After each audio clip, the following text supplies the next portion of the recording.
Hey guys, let's get more news about Steelers, but first, don't forget to subscribe and leave your like. Without him, you have no shot, Orlovsky concerned by Pickens' hamstring injury. The Pittsburgh Steelers got their revenge on the Cleveland Browns 27-14 on Sunday. But they did it without their top wide receiver, George Pickens.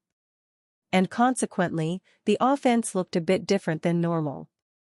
RB Jaylen Warren was the most targeted Steelers player in the passing game with 5. Wide receivers Scotty Miller and Mike Williams tied for second with 4. And yet the Steelers still won by 2 scores. But are the Steelers built to win without Pickens? That George Pickens injury has my attention, said Dan Orlovsky on Tuesday's episode of NFL Live. A hamstring. I think Pittsburgh needs to be incredibly cautious with that. Because without him, you have no shot. With him, my tune has changed a little bit more encouraged. Their run game? Still boom or bust. They've had moments where they run the ball well, but there's not many efficient moments. Orlovsky's concern makes a lot of sense. George Pickens has stepped up as the number 1 receiver in Pittsburgh since the team traded Wr. Deontay Johnson in the offseason. He's been targeted 90 times through 12 games, an average of 7.5 targets per game. That's over a target more than in 2023, which included a stretch of games with Johnson sidelined with injury.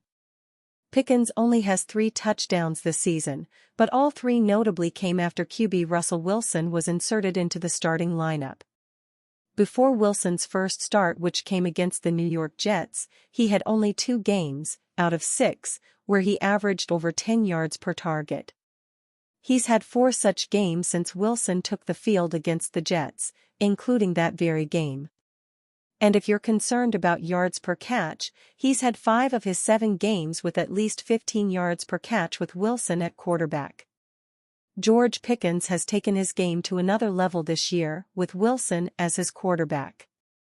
And the Steelers' offense has looked much better, too. On one hand, that would mean the Steelers want Pickens back as soon as possible to continue their push for the AFC North title. On the other hand, hamstring injuries, and really any soft tissue injuries, need time to heal. If the Steelers rush Pickens back too soon, they could lose him for longer. As head coach Mike Tomlin said on Tuesday, an MRI revealed that the injury was more severe than they originally thought. The reality is that the Steelers' offense is struggling to produce consistently outside of Pickens.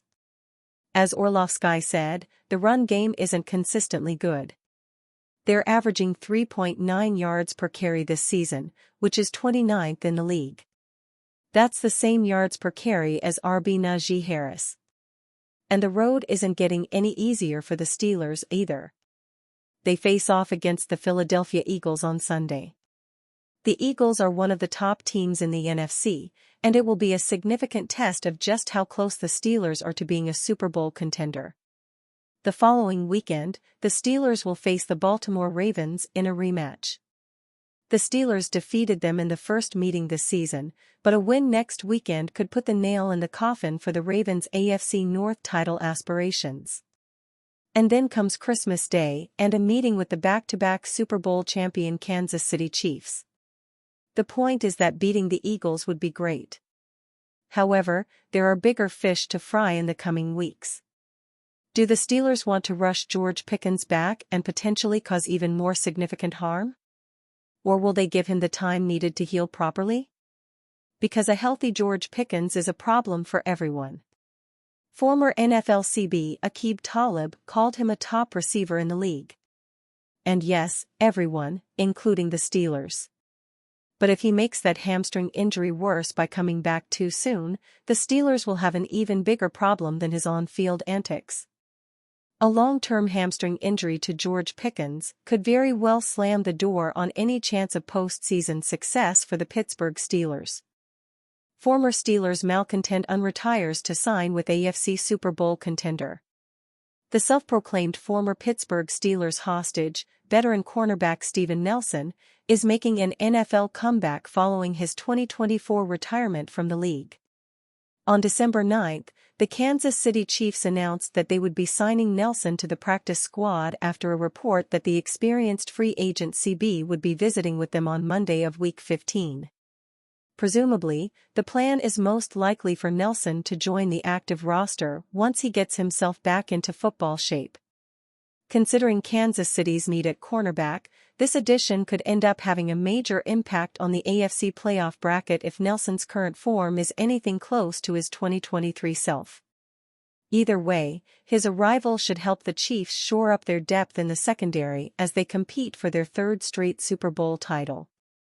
Nelson registered 5 interceptions and 15 pass defenses with the Houston Texans in 2023, including the playoffs. Pro Football Focus also graded him as a 74.0 in pass coverage and a 70.4 as a tackler, which were the second highest marks of his career in each area. He started 115 NFL games over the past 9 seasons, including 30 starts with the Steelers from 2019 through 2020.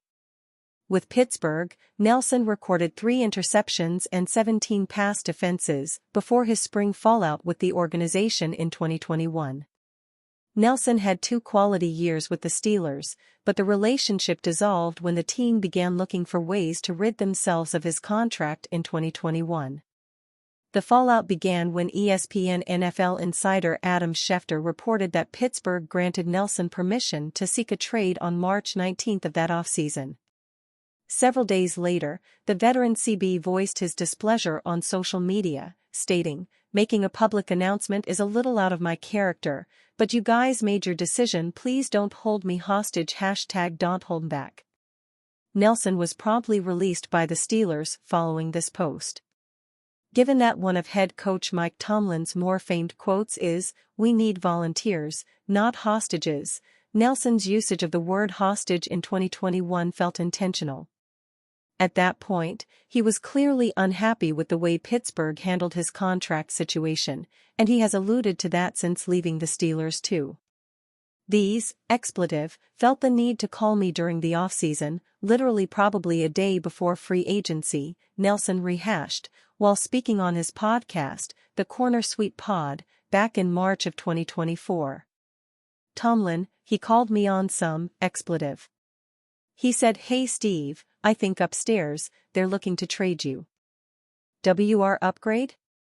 Pittsburgh Steelers could sign just-released Patriots WR after George Pickens' injury. The New England Patriots have released wide receiver KJ Osborne, who signed with the team this offseason, as an upgrade. However, Osborne played in just 7 games, posting 7 receptions for 57 yards over those games, and after being inactive for the latter half of the season, the Patriots are deciding to move on so Osborne can latch on with a contender. Could that team be the Pittsburgh Steelers? George Pickens' hamstring injury looms large, and the Steelers do not know how long Pickens will miss with the injury. Osborne is a veteran wide receiver with experience in a similar system to Arthur Smith's with the Vikings and Kevin O'Connell. In 2023, Osborne was one of the more underrated wide receivers in football. He had 50 catches for 655 yards and 7 touchdowns. Before this season, Osborne had 3 straight seasons with 500 or more receiving yards as a big-bodied player who would win over the middle of the field, something that the Steelers currently lack in this iteration of the wide receiver room. All released players are subject to waivers since it is after the trade deadline. So, if the Steelers wanted to land Osborne, they would have to put in a claim for him and hope that he reaches their spot. And you, fan? What do you think of the situation of KJ Osborne? Leave your opinion in the comments.